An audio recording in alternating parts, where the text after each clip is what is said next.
Francis in Toronto, Canada, you have some insights to offer about the Canadian perspective on net neutrality?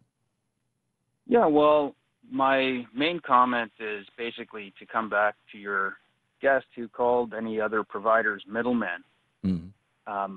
I would be classified, I guess, as a middleman, if you like. Mm-hmm. But what happens here is if we were to just let the two big companies run the show, their greed and lack of service would affect all participants. Instead, you have small guys like myself that come in, and we don't have the same level of bureaucracy, and we don't have the same level of greed, so we actually charge lower prices than the big guys, and that actually helps people. So you are an internet service provider. You're an ISP.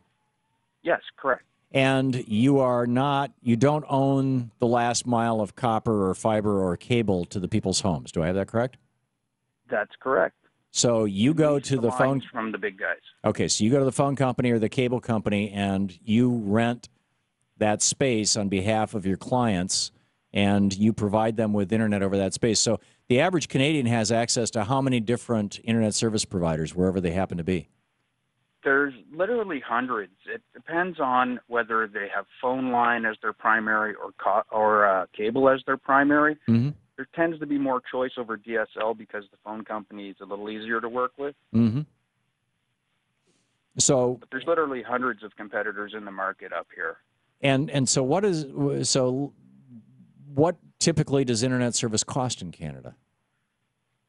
I would say it probably starts in the neighborhood of about $35, and it can run well over $100 depending on the level of service. Right. So I think right now. But we do have things like unlimited downloading as opposed to being capped all the time. And for the most part, you're not throttled unless you're leaving a peer sharing service open for 24 hours, that type of thing. Right. Which I don't do. I think very few people would do that. The problem you mentioned earlier wouldn't happen here. You wouldn't be throttled after 5 minutes unless you were on a very small, say, satellite or point-to-point type of internet service. Right. So, wow. So how do you compete with other internet service providers, Francis? What is it that you offer? Say I'm using Acme, and you want me to use your company. How do you convince me to? Because I can buy my internet from anybody, regardless of who my phone company is or my cable company is. What makes you better than somebody else?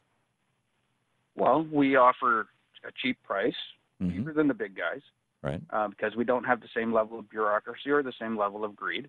Mm-hmm. We offer unlimited downloading as opposed to situating you with a cap. We have no contracts because we want people that want to be our customers, and that's why they're the customer. We don't force them to be the customer with a contract over their head. Right.